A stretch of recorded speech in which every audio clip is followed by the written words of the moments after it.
Bonne année 2025 à chacun d'entre vous. Que la main de Dieu et sa grâce qui surpasse l'eau et l'argent vous soient abondamment accordées dans le nom précieux souverain de Jésus-Christ de Nazareth. Nous avons vécu en 2024 des hauts et des bas. On a connu des moments de joie, des moments de complications aussi. Mais nous sommes restés fermes dans notre foi à cause de la confession de notre foi et à cause de l'abnégation que nous avons à servir le Seigneur Jésus. Il nous a permis par sa grâce de voir l'année 2025. Ce que nos ennemis n'avaient pas souhaité.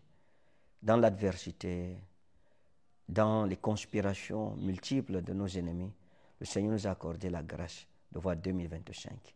Voilà pourquoi je me dois de vous souhaiter une bonne année 2025. Que ce soit une année de joie, une année de paix, une année de grande réalisation pour chacun d'entre nous et pour nos familles, dans le nom précieux souverain de Jésus.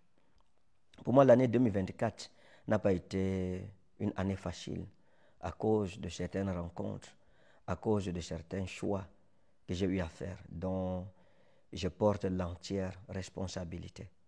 En octobre 2023, j'étais invité par un frère et ami à Lille, où j'ai vu pour la première fois Maman Alexandra. Et donc, pendant que j'étais en train de rendre le ministère, je l'ai vue et j'ai demandé à son père spirituel qui m'avait invité qui est cette jeune femme. Et il m'a dit, c'est une de mes filles, elle est très sérieuse, elle est bien. Et il savait qu'à l'époque, je cherchais une femme que je voulais épouser. Alors je lui ai dit, j'aimerais après le culte, si tu peux l'inviter dans ton bureau pour que je la voie de plus près. Et ce soir-là, il avait oublié. Le lendemain, j'ai rappelé ça plutôt à son épouse qui a porté la chose à cœur. On a blagué sur ça. Je lui ai dit, toi, tu ne prends pas le problème de ton frère à cœur. Alors après le culte du deuxième jour, je pense, son épouse a invité Maman Alexandra dans le bureau. Nous étions trois. Et je l'ai vu de près. Et c'était quelqu'un de bien. Je l'ai beaucoup apprécié. Et je devais recevoir les gens. Et pendant ces réceptions, elle faisait partie de ces personnes parce que je voulais savoir qui elle était, comment ça allait, comment elle vivait, en fait, connaître qui elle était. Le jour où je devais recevoir les gens, il n'y avait pas de voiture disponible pour moi dans tous les cas. J'ai dit à mon frère qu'il fallait que j'aille recevoir les gens. Il m'a dit, bon, il y a quelqu'un qui va venir te chercher. La personne, au final, n'était pas disponible. La personne m'a demandé de prendre un Uber, c'est-à-dire un taxi. Je n'avais pas jugé digne pour moi de prendre un taxi pour aller recevoir les gens. Alors je lui ai dit, trouve un prétexte et dis aux gens que je ne pourrais pas venir. Parce que pour moi, je ne peux pas le faire à un frère. Je ne peux pas inviter quelqu'un dans mon église et il va recevoir des gens dans mon église et je le laisse aller avec le taxi. Le laisser conduire par un de mes fils, demander à un de mes fils de prendre sa voiture pour le conduire, non, je le ferai moi-même. Parce qu'il faut honorer son invité. Et donc, on n'avait pas eu l'occasion de parler à Maman Alexandra et moi. Mais j'ai demandé à son père spirituel de me trouver son numéro de téléphone. Il a donc convoqué avec sa cousine. Il a pris le numéro de téléphone et il m'a remis. Donc, après ça, je suis rentré au Cameroun. En décembre, je suis retourné en France pour l'Exodus Night. Et là-bas en France, il fallait que je la rencontre pour qu'on puisse parler, que je sache qui elle est. Je voulais connaître. Je ne savais pas si elle était à l'église avec ses parents. Je ne savais pas si elle était seule. Je ne connaissais rien d'elle, en fait, à cette époque-là.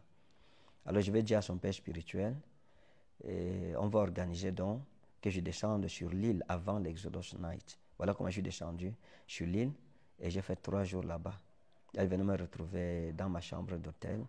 Et son père spirituel, je me souviens, il avait un programme à l'église, donc il dormait aussi dans le même hôtel avec sa famille.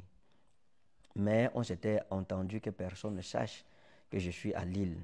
Donc, on a parlé, elle prenait les pauses au travail, elle venait me retrouver à l'hôtel et on discutait, j'ai appris à la connaître. Et voilà, après cela, je suis retourné sur Paris pour l'Exodus Night. Il faut dire qu'au début de cette relation, son papa spirituel et moi, nous étions soudés. J'avais son entière bénédiction, son soutien, son assistance. Mais le problème que nous avions, c'est que lorsque la maman de maman Alexandra a appris et que je voulais la rencontrer. Du coup, elle a imaginé que c'était pour le mariage. Elle s'est opposée. Elle s'est opposée farouchement. Alors c'était un problème pour moi. J'en ai parlé avec son père spirituel qui m'a expliqué non. Écoute, si sa mère est contre le mariage, ce n'est pas important. Moi, tu as ma bénédiction et on pourra se retourner vers la famille qui est le reste de la famille, les grands-parents, les tantes qui sont à Bangui. Si la famille en Afrique est avec toi, c'est l'essentiel. Pour sa mère, je ne comprends pas moi-même comment elle s'oppose au mariage de sa fille jusqu'à ce point-là. Et je me souviens que parlant de l'opposition de la maman, de maman Alexandra, et comme je me plaignais par rapport à cela, il m'a dit clairement que lui pense qu'elle avait des sentiments pour moi et s'attendait à ce que je sois elle que je puisse épouser et non pas sa fille, parce qu'il ne comprend pas cet acharnement. Ça ne peut être que ça. Et en plus, il m'a dit, ok, ce sont ces démons qui la troublent, tu pourras la délivrer. On s'était entendu, comme j'avais le soutien de la famille, des grands-parents, des tantes, la famille en Afrique. Ils m'ont dit non, si la maman refuse, il faut venir, n'annule pas le mariage. Nous allons bénir ce mariage. Elle ne va pas épouser sa fille. Il faut qu'elle laisse sa fille s'épanouir. Elle est en âge de se marier, elle a le droit de choisir avec qui elle doit se marier. Et donc, il était question que son père spirituel et son épouse et moi, nous voyagions pour l'Afrique. Nous devrions aller faire la dot ensemble. Et le mariage devrait se passer à Lille. Je me souviens qu'à cette époque, il était, je pense, en Angola avec sa famille. Il avait demandé au grand frère de maman Alexandra d'essayer de parler à sa petite sœur pour la convaincre, pour lui montrer la nécessité de laisser l'enfant se marier. Et ça avait mis du temps. Donc j'appelais pour lui demander est-ce qu'il tient un retour de bienvenue. Et il me disait non. Comme ça a pris vraiment, ça a pris presque un mois, si je me souviens, comme ça fait longtemps. Mais ça a mis quand même plusieurs semaines. Bienvenue n'était pas revenu vers lui. Et il m'a dit que c'est quelqu'un de très hypocrite. Et qu'il l'a dans son collimateur. C'est quelqu'un qui va écarter doucement parce que c'est quelqu'un qui n'est pas vrai. Il est très dangereux. Mais après, je pense que Bienvenue était revenu et avec les résultats de la causerie avec sa petite sœur. Et donc tout était bien en fait. Je n'avais jamais rien fait sans dire à son père spirituel, rien du tout. Tout ce qui se passait entre nous, tout ce qui se passait, je lui faisais le compte rendu. Au début, on avait beaucoup de problèmes parce que je trouvais qu'elle n'était pas vraie envers moi, elle était cachotière. Une ou deux fois, j'ai rompu la relation, je lui ai dit que non, il faut laisser tomber. Mais c'est par son père spirituel qu'elle était passée. C'est lui qui m'a appelé, il m'a dit non, écoute, c'est une bonne femme, il faut pardonner, il faut lui apprendre des choses. Et sa femme avait dit, maman Alexandra, il ne faut pas être cachotière, c'est un prophète. Si tu caches les choses, il va le savoir. Donc c'est lui qui m'avait convaincu, puis je suis retourné. Et voilà, il m'exhortait. Et je me souviens, une fois, il m'a dit, il faut épouser cette jeune femme. Il a parlé même, je pense qu'il avait même coulé les larmes, il était au volant. Et il m'avait dit, si moi, je n'étais même pas marié, c'est moi, la femme là, je l'aurais épousée. Parce que c'est quelqu'un de bien, c'est quelqu'un de parfait. Il faut l'épouser, mon frère. Et j'avais une vision à Lille, quand je suis allé la rencontrer. J'ai partagé la vision avec lui, à la maison chez lui. Il m'a dit, la vision veut dire que ça, c'est ta femme. Je ne pense pas qu'on puisse se tenir pour dire, Dieu a dit ceci aujourd'hui et demain. On dit encore que non, ce n'est pas Dieu, etc. Dans tous les cas, nous allons commencer à avoir des problèmes de dissentiment à partir du moment où je suis allé à Lille. J'ai fait le programme là-bas. C'était extraordinaire. Quand je suis quitté de Lille, je suis allé en Belgique. Chez papa Tony Silachi. J'ai fait le programme là-bas. Il y a des gens de Lille qui sont quittés pour venir là-bas. Et j'ai appris qu'ils ont été menacés. Pourquoi ils doivent suivre, pourquoi faut-il qu'ils suivent un prophète? Pourtant, il y a un prophète sur place. Et bon, mais là, je n'ai pas prêté attention. Quand je suis arrivé en Belgique, j'ai fait le programme. J'ai fait le programme de tout mon cœur. Je suis arrivé, on m'a logé dans une chambre. C'était une chambre où même passer, ma valise ne pouvait pas passer parce qu'elle était tellement confinée, elle était tellement petite. Alors, j'ai payé ma suite. J'ai demandé à l'hôtel, ok, la suite c'est combien? On m'a dit, avec ce qu'ils avaient versé pour la chambre, j'ai payé mon séjour là-bas. J'ai fini de prêcher, on m'a donné l'offrande. J'ai refusé de prendre l'offrande. J'ai dit à Papa Tony Chilassi, je suis venu pour t'aider et non pas pour te demander de l'argent dans tous les cas. Je l'ai fait en toute bonne conscience. Et je dis encore, je ne me suis jamais détourné ni à gauche ni à droite. Je n'ai jamais rien fait, ni dans le dos de son papa spirituel à Lille, ni dans le dos de Papa Tony Chilassi. J'ai tout fait dans la transparence et dans l'intégrité. Donc, le premier problème que j'aurai va commencer lorsque nous sommes allés à Paris. Je lui ai dit, mon frère, j'ai mes enfants, les brebis du troupeau, du pâturage que le Seigneur m'a confié à Paris. Je vais faire un programme à Paris. Quand je finirai mon programme à Paris, je viendrai donc à ton invitation à Lille. Il m'a dit, d'accord, je viendrai à Paris pour te soutenir. Et j'ai fait l'annonce et mes enfants m'attendaient donc à Paris. Mes enfants qui organisent mes campagnes m'ont appelé pour me dire, papa, mais dans la fiche de votre frère, c'est lui qui vous invite plutôt à Paris. Et moi, je n'avais pas remarqué ces affiches que j'avais publiées sur ma page. Quand j'ai regardé, je me suis rendu compte que oui, en fait, il avait mis orateur, invité, prophète Ferdinand Kane. Donc, je l'ai appelé. Et puis, mes enfants m'ont dit aussi que ces enfants l'ont appelé pour... Ces enfants ont appelé mon équipe pour dire à mon équipe que les offrandes, ce sont eux qui devraient gérer les offrandes. Donc, mes enfants ne devaient pas toucher les offrandes. Tout ce qu'on donnerait comme offrande, c'est eux qui devraient compter cela. Et ils allaient départager les offrandes. Où il y a mon nom, on me donnerait, où il y a le nom de leur père, il lui remettrait l'offrande. Donc je l'ai appelé et je lui ai dit, écoute, je t'ai dit que le programme de Paris, c'est moi qui l'organise en fait. Donc si tu viens me soutenir et moi je viendrai à ton église à Lille. Parce que tu ne vas pas faire un programme à Paris et tu fais encore à Lille, ça n'a pas de sens. Je t'ai dit que j'ai des enfants en Europe qui m'attendent. Déjà que ce n'était pas la première fois où j'allais là-bas, en 2019 déjà, j'étais en Europe. Donc, que j'ai appris que tes enfants vont se charger de l'offrande et tout, je pense qu'il y a eu un malentendu. Il s'était engagé à payer la salle qu'il avait payée. Je lui avais dit que si tu penses que ça pèse sur toi, même la salle que tu as payée, je pourrais te rembourser ton argent. Il m'a dit non, ça va. Il m'avait promis des chaises, des appareils et tout. Après, il a dit ok. Comme c'est ton programme, je croyais que c'était moi qui t'invitais. Bon, pour le reste des choses, là, je me désengage parce que ça coûte cher. Ça va peser sur moi, ce qui était tout à fait normal. Et voilà comment j'ai organisé le programme. Et il a failli ne pas venir parce que cette situation nous a mis dans des dissentiments profonds. Il était devenu un peu réticent vis-à-vis de moi. Je l'ai appelé, j'ai essayé de parler avec lui, m'expliquer, l'encourager à venir et tout. Bon, finalement, il a honoré à ce programme. Et il m'a dit, je ne veux pas vraiment trop rendre le ministère. Tu me donnes un peu la parole, je parle un peu, et puis voilà. Et lorsque je suis allé à Lille, j'ai rendu ministère, je suis allé en Belgique, j'ai rendu ministère, j'ai fait mon programme à Paris. Quand j'ai fait mon programme à Paris, avec lui, il m'a dit, tu vois, c'est toute mon église qui était là, c'est pour ça que la salle était pleine. J'ai dit, d'accord, gloire à Dieu. J'ai fait un deuxième programme. Et comme la salle était pleine, je suis allé chez lui, on a causé. Il m'a dit, ok, tu vois, la salle était pleine parce que j'ai envoyé mes brebis là-bas. Voilà. Je lui ai dit, ah, ce sont des neveux, des nièces. Ils sont chez leur oncle, ne t'en fais pas, j'en prendrai grand soin. Et on a rigolé sur ça. Mais j'étais étonné après de voir que il a commencé à enseigner contre moi, à parler contre ma personne, contre les prophètes, à me dénigrer, à dire du mal sur ma personne. Et la situation était virulente. J'ai fait quelques directs là pour essayer de calmer le jeu,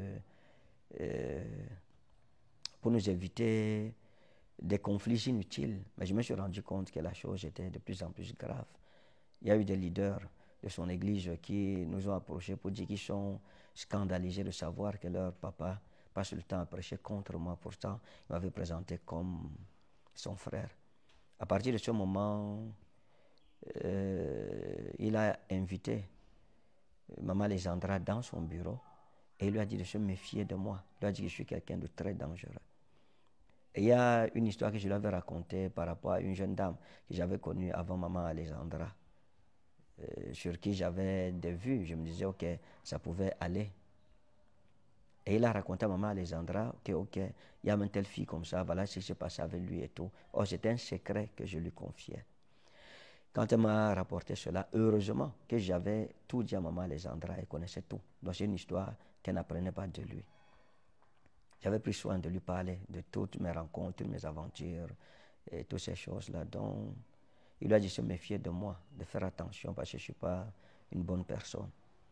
Et quand elle m'a répété cela, je lui ai fait un message.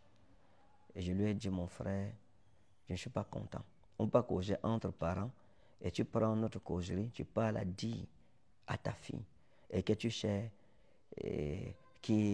sur qui j'ai des vues. Que toi, tu m'as présenté comme une bonne personne au début.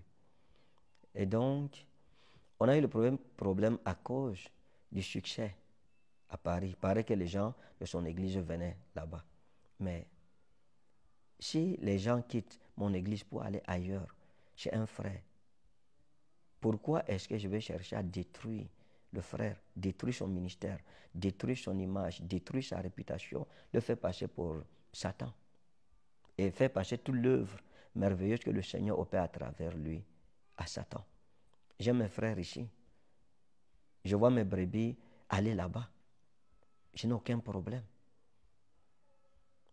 Je les croise partout. On m'invite. Je me rends compte que même parmi les leaders, il y a des gens qui étaient chez moi qui sont partis. Mais je bénis le Seigneur pourvu qu'il ne rétrograde pas. Mais je n'ai jamais compris cette haine, cet acharnement. Cet acharnement méchant envers la personne que je suis. Je n'ai jamais compris cela. Donc, le deuxième problème que j'aurais avec lui, c'est par rapport au mariage. Je suis en train de causer un jour et il m'a expliqué que quand je vais célébrer ton mariage, ça sera bien. Je lui ai dit non. Tu ne peux pas célébrer mon mariage. Non. Tu es mon frère. Mon mariage sera célébré par mon père spirituel. Donc je vais lui payer un billet d'avion. Il viendra à Lille. Et c'est là que nous allons faire le mariage.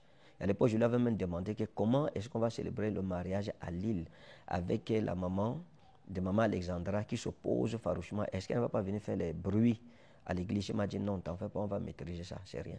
On va gérer ça. Donc il voulait célébrer le mariage. Quand il me l'a dit, je lui ai dit non. C'est impossible que tu célèbres mon mariage. Parce que tu peux même bénir. Tu es mon collègue. Il faut que ce soit mon père spirituel qui me bénisse, qui bénisse mon mariage. Et là, c'est là qu'il m'a dit, ok, dans ce cas, je ne peux plus m'engager dans cette histoire de mariage. Or, il m'avait dit lui-même que sa valise était déjà prête, sa veste était déjà préparée, tous les vêtements, lui et sa femme, pour le voyage en Centrafrique, pour la dot. On devrait aller faire la dot là-bas et nous devions retourner en France pour faire le mariage et on avait même réfléchi déjà sur comment la transcription devrait se faire. Mais quand j'ai dit que non, il ne peut pas célébrer mon mariage, là, on est devenus des ennemis. Il m'a considéré comme un ennemi à abattre. Il a commencé à parler contre moi, à décourager maman Alexandra, lui disant des choses sur moi qui n'étaient pas bonnes. Et c'est là que j'ai commencé à apprendre qu'il a raconté des choses sur moi. On convoquait les leaders à Lille pour leur dire que moi, quand je viens en France, je draguais les femmes à gauche, à droite. Et que certainement je couchais avec les femmes là-bas à Paris. Je ne suis pas sérieux. Je suis un homme de Dieu qui n'est pas ce qu'il représente. Je couche avec les femmes à gauche, à droite.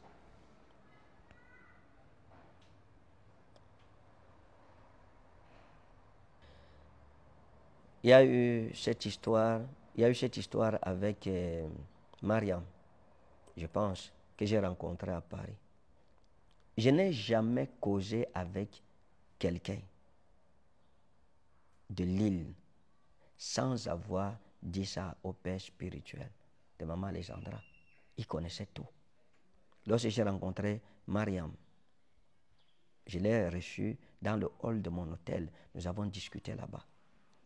Elle m'a fait comprendre ce qu'elle pensait de ma personne, qu'elle avait fait la prière, que si je la reçois, ça veut dire que je suis son mari. Elle m'a dit un peu ses déboires à Lille. Elle était avec son homme là-bas. Ils étaient déjà ensemble. Ils vivaient déjà ensemble. Ils allaient se marier. Mais leur père spirituel, l'évangéliste, les a appelé le monsieur pour lui donner une autre femme. Et voilà comment ce monsieur va aller se marier avec une autre femme. Et elle va perdre son mariage et va quitter donc de l'île, de l'église. Et j'avais même plaisanté en lui disant, ah, donc Dieu t'a montré d'abord ton mari, maintenant tu dis que Dieu dit encore que c'est moi, on a arraché le premier, donc moi je suis la roue de secours. Elle m'avait dit que non, comment tu peux dire ça, ça me blesse. Quand je l'ai rencontrée, je me souviens, un jour elle m'a dit, ok, j'ai parlé à ma mère. Je lui ai dit que j'ai trouvé mon homme, j'ai trouvé mon roi. Je lui avais dit que tu ne peux pas dire à ta mère que tu as trouvé ton homme sans que toi et moi, on ait parlé qu'on va se marier. Je n'ai jamais donné une promesse de mariage, jamais. Je ne lui avais jamais promis le mariage, je n'avais jamais dit, ok, je viens de t'épouser, telle date. Et ce n'est pas comme si on était en relation, on s'est vu une seule fois. Et ce qui s'est passé avec Mariam, je lui ai raconté ça. Je lui ai dit, voici, tu connais telle personne, parce qu'elle m'a dit qu'elle était à Lille, alors je l'ai appelée directement, je lui ai dit, tu connais telle personne? Oui, j'ai parlé. Ok, je l'ai rencontré, on a discuté sur telle ou telle chose.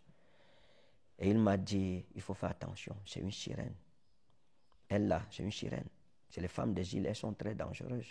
Quand elle dort dans la baignoire, elle entre dans la baignoire, elle plonge dans l'eau, elle peut faire des heures et des heures. Ce sont ces enfants qui viennent la toucher pour qu'elle sorte. Elle part loin dans le monde des eaux. Il faut faire attention. Il connaissait ce qui se passait avec Mariam. La même chose, j'ai entendu parler de la dame monégasque qui est venue, je l'ai reçue dans le salon de ma suite. Et tous mes rendez-vous étaient arrangés par mes équipes. Je n'ai jamais reçu quelqu'un là-bas sans que mon équipe, et Angéline, la directrice de campagne, n'ait organisé, ne sache qu'il y a telle chose, de telle à telle heure, je reçois telle personne. Je l'ai reçu dans mon salon. On a discuté. Elle m'a aussi fait parler, elle m'a partagé son point de vue sur ma personne, qu'elle aurait souhaité être mon épouse et tout. Je lui ai dit, qu'est-ce que vous avez la carrure pour être la femme d'un homme de Dieu? Elle m'a dit, oui et tout. Ce n'est pas aller loin. Ce n'est pas aller loin plus que ça. À la fin, elle m'a dit, est-ce que vous pouvez prier pour que Dieu me donne un mari, un bon mari? Je lui ai dit, d'accord. On s'est arrêté là. Je l'ai rencontré une seule fois. Je n'ai jamais fait de proposition indécente à l'une d'elles. Je n'ai jamais dit, ok, je viens à l'hôtel, viens me retrouver, qu'on dorme ensemble. Je n'ai jamais fait ça. Je n'ai jamais dit à l'une d'elles, ok, je viens chez toi, je viens passer des nuits chez toi. Je n'ai jamais fait ça. Je les ai rencontrés une seule fois. Que Dieu soit juge dans cette histoire. Maintenant, lorsqu'on me dit qu'on veut faire me passer pour le don Juan, l'homme qui n'est pas sérieux, que j'étais avec Maman Alexandra et je causais avec d'autres femmes, je n'avais aucun engagement avec Maman Alexandra à cette époque. Aucun engagement. Au contraire, nous avions de sérieux problèmes. C'est son papa spirituel et sa maman qui m'exhortait que non, il faut la comprendre, il faut pardonner, il faut l'éduquer et tout ça. Je n'avais aucun engagement. J'étais célibataire. J'étais libre de causer avec qui je voulais, dans les normes de ce que la Bible m'accordait comme liberté.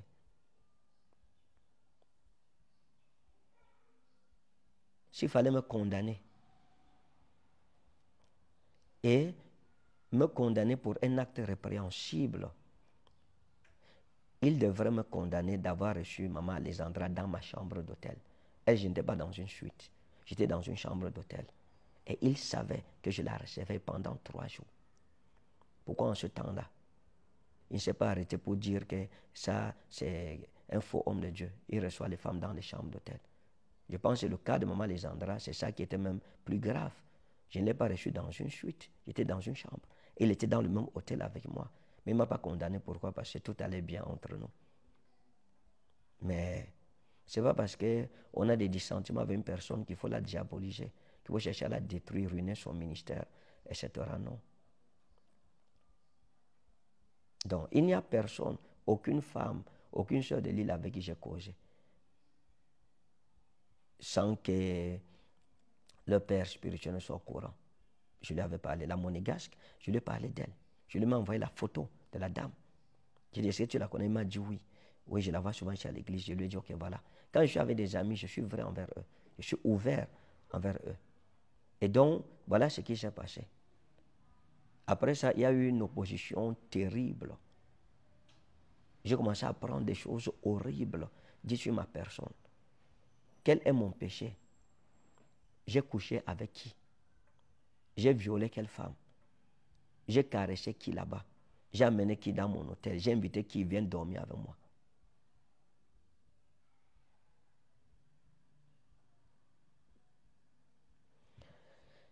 Après toutes ces choses, lorsque j'ai rencontré Maman Alexandra, elle m'a parlé d'un problème clinique qu'elle avait. Bon, elle ne m'a pas présenté ça comme un problème. Elle m'a dit que ce n'était pas un problème chez rien, chez toutes les femmes ont ça. Et donc, quand elle m'a dit ça, je lui ai dit, écoute, la situation si que tu es en train de parler, d'évoquer là, moi je ne peux pas supporter ça. Je ne peux pas vivre ça. Pourquoi? Parce que je viens de vivre une situation que je ne peux pas souhaiter à mes ennemis. Je ne veux même pas souhaiter ça à mes ennemis. J'ai perdu une femme. Les gens m'ont taxé de tout. Ça m'a pris 12 années de ma vie. 7 ans de maladie où je me suis battu. J'ai dépensé d'énormes sommes d'argent. J'ai été à ses côtés. C'est moi qui la lavais. C'est moi qui la nourrissais. Et après, elle est partie. J'ai fait près de 4 années de veuvage. 4 années où j'ai été insulté, crucifié, saboulé, houspillé, traité de sorcier et de tout. En sorte que ce n'est même plus la douleur de la perte de l'être aimé qui vous détruit de l'intérieur. Mais c'est la méchanceté que les hommes disent de vous. Mais Dieu n'a point permis que cette situation m'anéantisse. Je me suis relevé de mes cendres. Et je lui ai dit, comme je suis en train de me relever de mes cendres, pour moi, je ne peux plus jamais admettre dans ma vie vivre une telle chose 2 fois. Même à Dieu, je lui ai dit, cette épreuve-là, la coupe-là, je ne peux plus la boire. Si tu m'imposes encore cette coupe, je préfère démissionner du ministère que de passer encore par le feu par lequel je suis passé. Donc, je lui ai dit que si c'est une situation qui peut me faire encore repasser par où je viens de sortir, à peine je viens de sortir, que je dois replonger, je lui ai dit non, je ne peux pas. Elle m'a dit non, non, c'est rien, ne t'inquiète pas, c'est zéro, c'est pas une maladie, c'est rien. J'ai donc appelé son papa, son père spirituel. Et je lui ai dit, ta fille m'a dit qu'elle a tel problème. Et tu connais d'où je viens.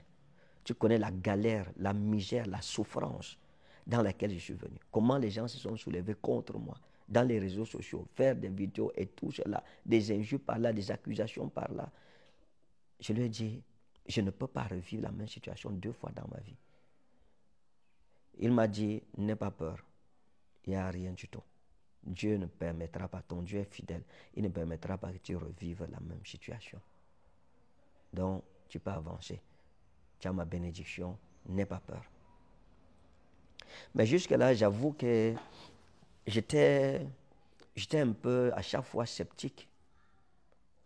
Et donc, je pense que c'était fin 2023, je pense que c'est 2023, là au début 2024, j'ai donc demandé à Maman Alexandra d'aller faire un examen, un bilan de santé, parce que je voulais voir ce que l'hôpital disait. Elle est allée à l'hôpital, à l'époque, elle m'a envoyé la vidéo du médecin.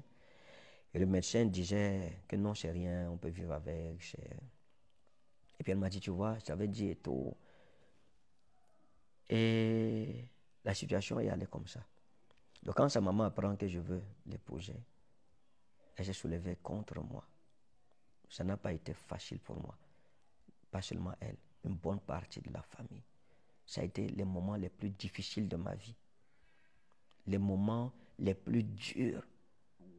Les moments les plus compliqués de ma vie. J'ai été insulté. J'ai été méprisé. Mon amour propre a été bafoué, mon ministère traîné dans la boue. On m'a dit de toutes les paroles, des menaces de mort, littéralement.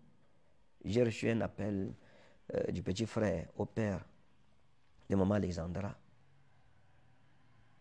qui est là-bas en Europe, en France, qui m'a dit clairement, nous allons te traquer comme on traque une proie. Il faut aller te renseigner sur notre tribu en Centrafrique. Nous, quand on met quelqu'un là, on va le détruire. Et nous, nos dents, ce n'est pas les dents du pitbull, c'est les dents du requin. Donc nous allons vous traquer, on va vous assassiner, on va vous tuer physiquement. On va vous éliminer. Parce que nous, quand on traque une proie, tant qu'on n'a pas éliminé, on ne s'arrête pas. Donc, des menaces de mort directes, des accusations de sorcellerie. J'entends dire que j'ai enlevé une femme, une jeune fille qui habitait avec sa mère. Et je l'ai arrachée de sa mère sans rien respecter. C'est faux. Je n'ai rien fait par moi-même. J'ai tout fait en respectant les principes du mariage en Afrique. Ce n'est pas le premier mariage où la mère ou le père s'oppose. Non, c'est arrivé plusieurs fois. Il n'y a rien que j'ai eu à faire sans les directives des grands-parents et de la famille à Bangui. Non. Lorsque la maman de maman Alexandra s'opposait au mariage, c'est la famille. Ce sont ses parents qui m'ont encouragé. Ils m'ont dit, elle ne peut pas épouser sa fille. C'est notre fille, c'est nous qui l'avons mise au monde. Il faut venir, on va bénir votre mariage. Après, elle comprendra. Nous allons lui parler après. Donc, lorsqu'elle quitte de l'île, elle quitte. C'était pas une chose entre moi et elle, non. Elle était en communication avec sa famille, ses grands-parents, ses tantes à Bangui, qui l'ont encouragé, qui lui ont dit non, tu ne peux pas, nous sommes avec toi. Et je bénis Dieu pour cette famille qui a pris d'énormes coups, des choses même qu'il n'est pas bon de dire ici pendant cette intervention. Ils ont souffert. Ils ont reçu des menaces terribles, des menaces d'être frappés physiquement. La grand-mère à Bangui là-bas a même été hospitalisée. Elle a été menée aux urgences à cause de cette histoire. Mais ils m'ont dit, ne te décourage pas, ne nous lâche pas. Parce que si tu nous lâches maintenant là, c'est sur nous que la honte viendra.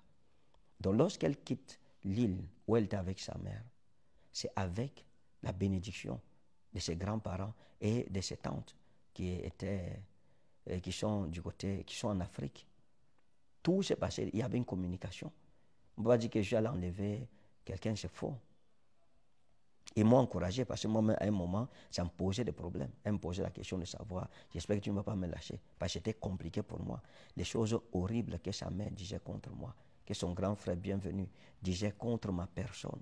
Ces choses terribles. La calomnie qu'on répandait sur moi, que je suis sorcier, je l'ai épousée pour remplacer l'autre que j'ai tué, pour la sacrifier elle aussi. Tout ce que je suis un faux prophète. Il y a eu tellement d'horreur, de méchanceté qui ont été dites sur ma personne. C'était compliqué. Des menaces de mort. Le petit frère de son papa qui m'a appelé pour me dire qu'on va te tuer physiquement. Nous, quand on traque quelqu'un, tant qu'on ne l'a pas éliminé, on n'arrête pas. La dot, le chiffre, le montant qui m'a été donné, cet oncle à elle m'a dit carrément que c'est un montant que j'ai fait dans la sorcellerie. C'est la cabale. C'est un montant pour voler les étoiles. Ils m'ont accusé que je suis en train de vouloir prendre son étoile parce qu'elle est encore jeune. Elle est vierge. Et c'est pour cela que je l'ai ciblée pour la sacrifier dans la sorcellerie. Je suis allé. J'ai fait la première étape normalement. Je suis allé faire toquer porte. Je suis allé à l'époque avec le docteur Enoka. Nous sommes arrivés à Bangui. On a vu les parents. On nous a accueillis. J'ai déposé ce qu'il m'avait demandé pour le toquer porte. On est revenu. On m'a envoyé la liste de la dot. J'ai dit qu'on traduise la liste en argent. Il y a la vidéo pour ça. La vidéo où elle était bénie par ses grands-parents. Et j'avais acheté des billets d'avion de près d'une douzaine de personnes. On devait se rendre à Bangui pour célébrer la grande dot. Et puis, la famille à Bangui m'a dit non, il ne faut plus venir parce qu'il y a des menaces de mort ici. Il y a même le père d'Alexandra qui nous menace ici. Et puis ses parents, son oncle bienvenu, ils ont pris des résolutions ici pour vous attaquer physiquement. On nous a avertis à Bangui. Voilà comment Jeanne le voyait. Elle est allée déposer la dot. Et les grands-parents ont pris la dot avec cette tante là-bas. Ils l'ont bénie. Elle est revenue. Et voilà comment le mariage a été fait. J'ai acheté les billets d'avion. Les billets étaient déjà achetés pour sa tante et puis pour les grands-parents. J'avais fait des réservations. Il restait juste le passeport. Et malheureusement, ils n'ont pas pu venir. Pas parce qu'elle était abandonnée, mais à cause des menaces énormes qui étaient sur elle. Mais jusque-là, je pense que ce n'était pas... J'étais habitué à cela. Quoique ce soit étonnant pour moi que des personnes au milieu desquelles j'ai prêché l'évangile, j'ai prié sur eux. J'étais un vrai prophète. Ils m'ont suivi pendant des années. J'étais un vrai prophète. Mais parce qu'on ne s'est pas entendu sur un point, sur le mariage, on m'a traité comme un brigand. Comme si j'avais tué quelqu'un, comme si c'était un assassinat. Je n'ai rien fait de moi-même. J'étais orienté, encouragé, soutenu par les grands-parents et par la famille à Bangui. Je l'ai fait, j'ai reçu la bénédiction. Ils m'ont dit, c'est notre fille, si c'est nous qui l'avons accouché, nous on prend la dot. Ils ont pris la dot. En quoi suis-je coupable? Pourquoi aujourd'hui chercher à détruire mon ministère? Donc j'ai été combattu, il y a une volonté manifeste à en finir avec moi, à en découdre avec moi, à détruire mon ministère et même à faire que je n'aille plus en Europe. On a commencé à m'accuser que je l'ai épousée pour la vendre dans la sorcellerie, pour la tuer comme j'ai tué la maman de Jemima. Est-ce qu'on peut dire des choses comme ça à un être humain? Est-ce que c'est gentil? Pour quelqu'un avec qui vous étiez bien, que vous honoriez, parce que vous n'êtes pas d'accord sur un point, il faut le salir à tout prix. Dire que tout ce que je fais, c'est la sorcellerie. Je suis un charlatan. Je suis un sorcier. Mon argent, c'est sale. Insulter les grands-parents Bangui. Ils ont pris l'argent parce qu'ils sont pauvres. Aller jusqu'à écrire aux institutions françaises, porter plainte contre moi, mes amis. Voici un document que la maman de maman Lésandra a écrit à l'ambassade de France au Cameroun. Il y a une autre institution là-bas en France contre ma personne. Je vais lire juste quelques extraits. Monsieur le consul, je me permets de vous écrire afin de porter à votre connaissance une situation préoccupante concernant un mariage qui va être contracté dans le but manifeste de détourner les lois sur l'immigration, ce que l'on appelle communément un mariage gris. Je souhaite attirer votre attention sur le mariage qui sera célébré entre Alexandra Agnès, née le Tata à Yaoundé, de nationalité française, et résidant avec moi sa mère, et Ferdinand Ekane, aussi connu sous le titre de prophète Ferdinand Ekane, nationalité camerounaise, résident au Cameroun, en date du 24 octobre 2024 à Douala. Après plusieurs constats, il semble évident que cette union a été contractée dans l'objectif d'acquisition de la nationalité française, de séjour sur le territoire français, et non dans le cadre d'un véritable engagement affectif ou familial. En effet, j'ai personnellement observé plusieurs comportements et circonstances qui me font craindre qu'une fraude soit en cours. Sincèrement. Soyons sérieux. Ai-je besoin de nationalité? Ce n'est pas tous les Africains qui rêvent d'aller habiter en Europe. Ce n'est pas tous les Africains qui rêvent d'avoir la nationalité. Ce n'est pas une nationalité européenne, non. Je vais en Europe comme je veux, quand je veux. La dernière fois, on m'a proposé un visa de 6 mois avec l'obligation de faire 3 mois sur le territoire français. J'ai refusé parce que je ne suis pas prêt à faire 3 mois loin de ma patrie. J'aime le Cameroun, j'aime l'Afrique. Je suis un Africain typique. J'aime ma nation. Dieu m'a béni dans mon pays. Je sers Dieu au milieu de mon peuple. Je l'ai épousé par amour, non pas pour avoir les papiers pour voyager. Voyager n'est pas un problème pour moi. Et si je veux la nationalité, je ne suis pas obligé de passer par cette voie-ci. Je peux l'avoir. Parce que je vais en France, n'importe où là-bas, comme je veux. Comment faire ça à quelqu'un, un homme de Dieu, pour fermer les portes des nations devant moi? Juste pour une histoire comme celle-ci, pour un bienfait, pour un acte.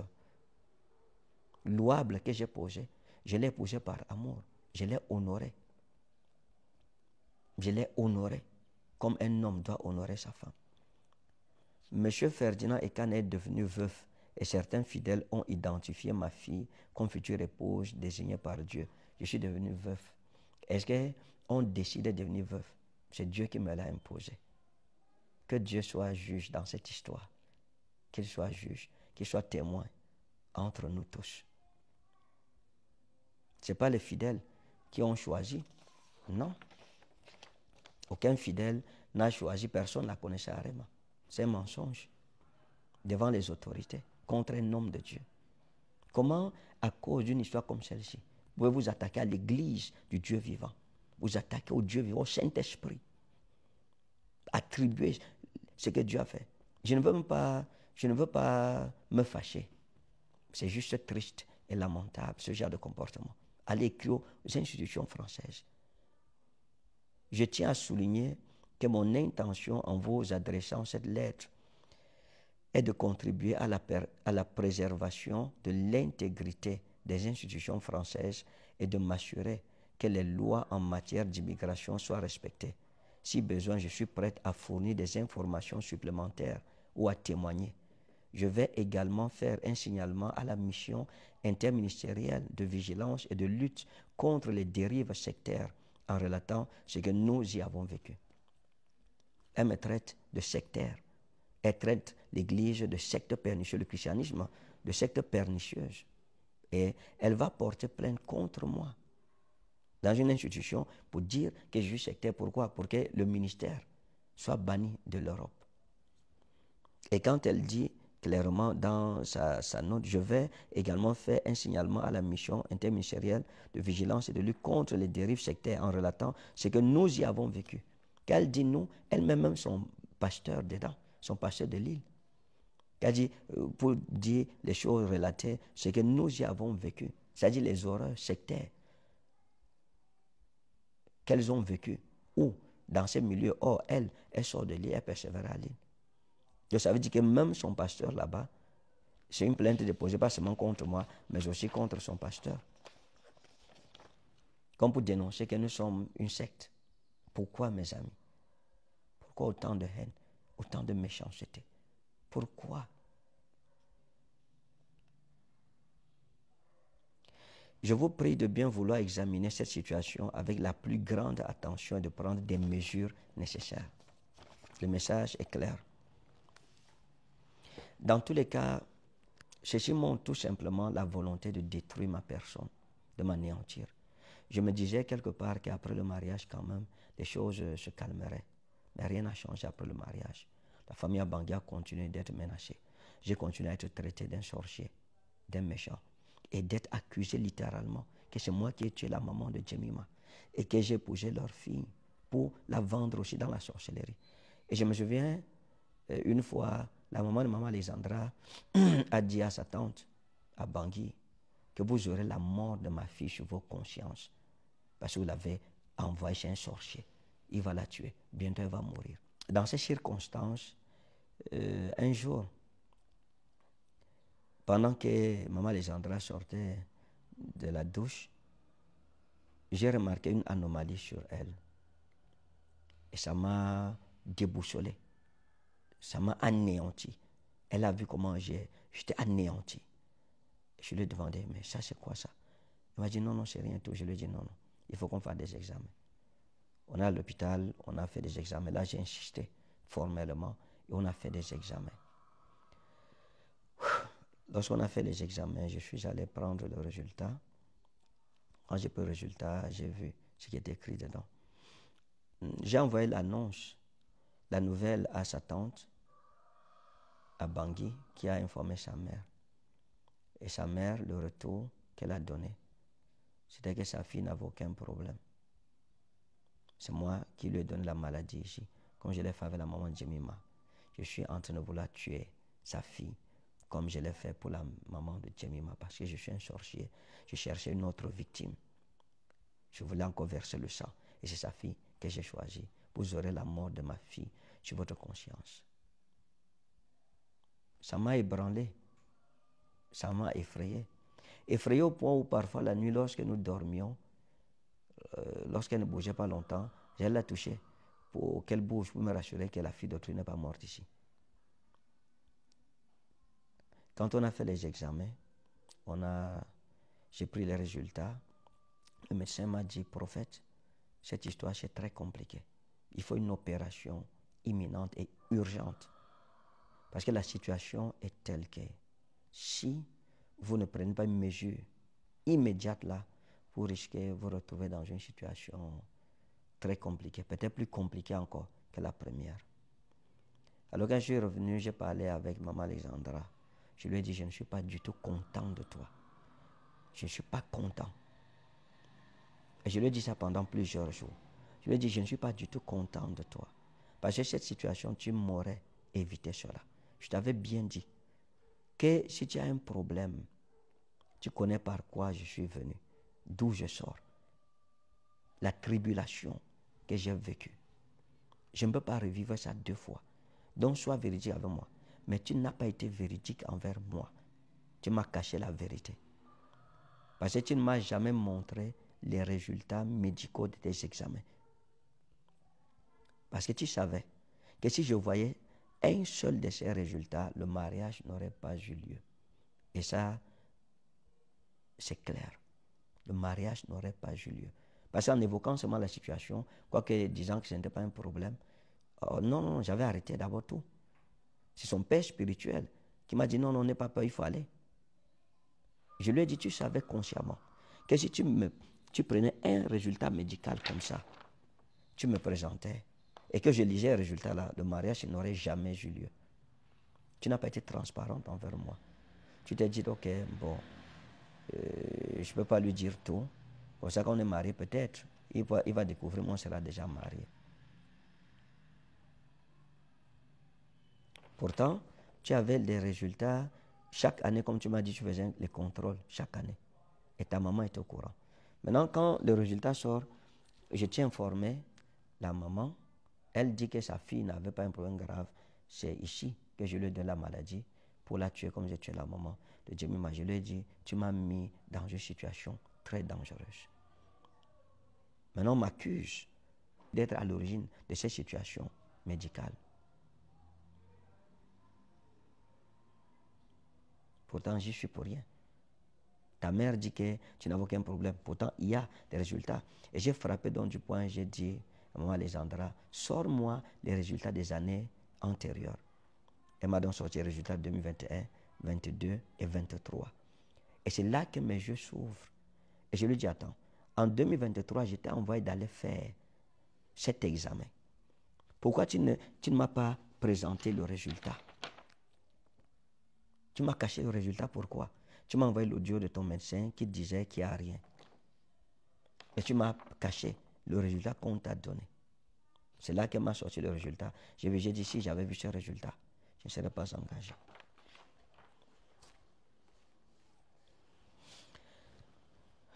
Fais une pause, mon frère. J'ai expliqué à maman Alexandra que tu m'as mis dans une situation terrible. C'est un peu comme si j'étais piégé. Je t'avais dit, si c'est quelque chose de sérieux, ce que je pense là, moi je ne peux pas m'engager dedans maintenant. Je ne peux pas.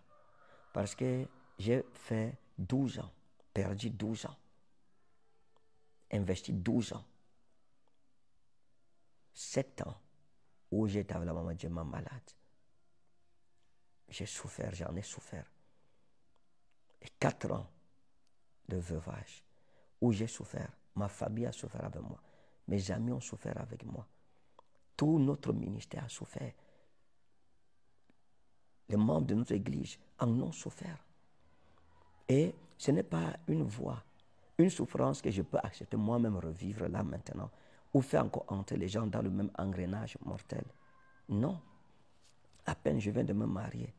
Et à peine on entend encore que, il a encore l'hôpital avec sa femme. C'est toujours une histoire d'opération. Mais je lui ai dit, mes ennemis, je leur donnais du pain sur la planche. Je leur donnais de quoi encore me crucifier. Les gens diront quoi? Cette fois-ci, Et il était trop pressé, il n'a même pas attendu longtemps. Quelques mois seulement, il a sacrifié celle-là. Il y avait ta famille qui dit que je suis sorcier. C'est ton étoile que je suis en train de vouloir voler. Pour pouvoir aller en Europe et tout cela, je veux te tuer. Comme j'ai tué la maman de Jemima, je lui ai dit, ces prédispositions hostiles contre ma personne ne me donnent même pas la possibilité de risquer une telle situation. Maintenant, le médecin dit qu'il faut une opération urgente. On ne sait pas comment les opérations peuvent se passer. Je veux dire que ta mère qui nie ton état, aujourd'hui, on t'amène pour t'opérer, on va dire quoi? Notre fille n'a aucun problème maintenant, depuis, elle vient à peine de se marier, la voilà dans un bloc opératoire, pour une histoire qui était là avant que je ne te connaisse, mais dont tu n'as pas voulu me parler. Parce que tu te disais que si tu me dis, il n'y aurait pas eu le mariage, tu avais peur de perdre le mariage. Il fallait être vrai envers moi. Tu n'as pas eu pitié de moi, ni de mon ministère. Maintenant, qu'est-ce qu'il faut faire? Je ne peux pas m'engager, prendre le risque, avec des accusations de sorcellerie si violentes venant de ta famille. Ta mère, son grand frère, du côté de ton père, ces personnes qui m'accusent sans me connaître. Je ne peux pas. J'ai une réputation aussi à préserver. J'ai un ministère à préserver. J'ai un cœur à préserver. J'ai une famille aussi à préserver. On va dans de bonnes intentions et après on se retrouve piégé comme un petit rat. Et je lui ai dit, je ne peux pas prendre ce risque. Je ne sais pas, les opérations, les gens sont allés s'opérer pour la dent. Ils sont morts. La femme de pasteur Marcelo est allée pour un rien. Elle n'est pas revenue. On ne sait pas ce qui est derrière. Mais si l'opération se passe mal parce que tu n'as pas supporté un certain produit, on va mettre ça sur la tête de qui? Ça sera le prophète de Kane. Le sorcier, il a encore sacrifié. Même l'opinion publique va dire quoi sur ma personne? Mes ennemis diront quoi? Ça va confirmer. Même ceux qui ont été avec moi la première fois, qui ont enduré les salves de haine, de destruction massive contre ma personne, vont dire quoi?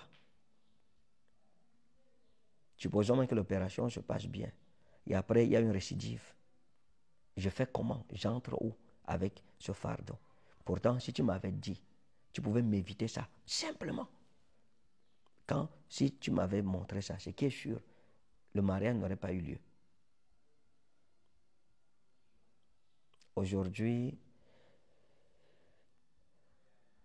j'ai pris du temps pour réfléchir et beaucoup de recul. Au vu de toutes ces accusations de sorcellerie, de toute cette calomnie contre ma personne, quand vous l'avez vu,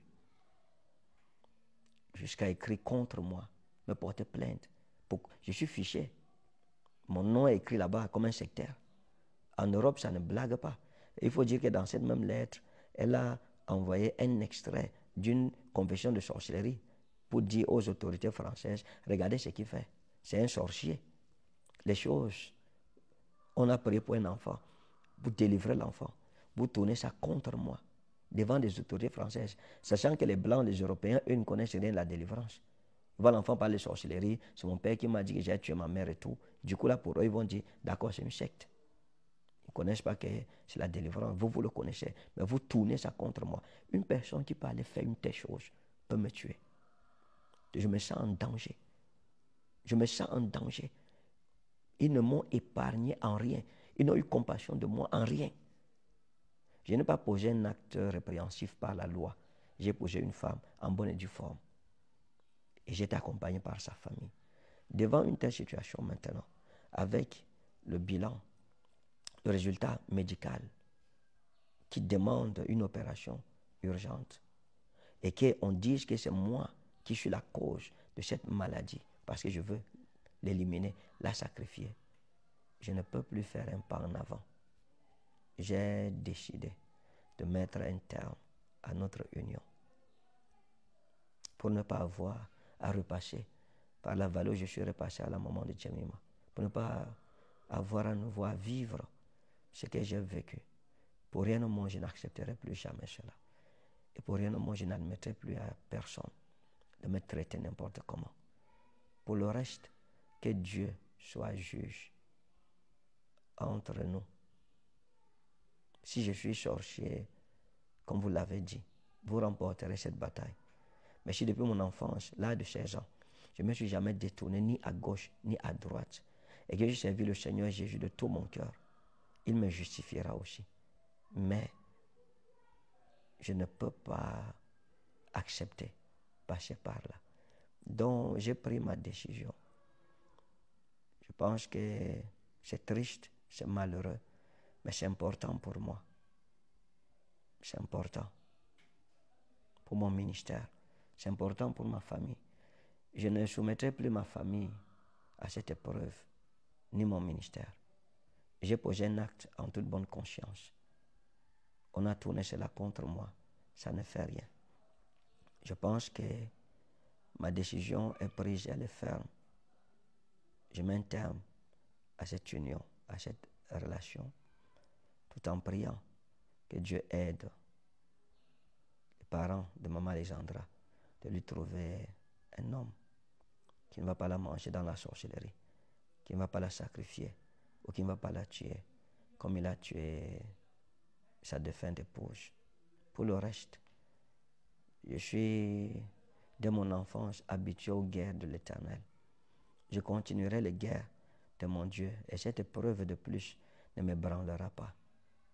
L'adage hébraïque dit Naftule Elohim Niftalti, j'ai combattu les guerres d'Elohim.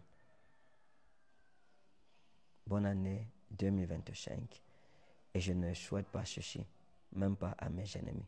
Que Dieu vous bénisse. Shalom.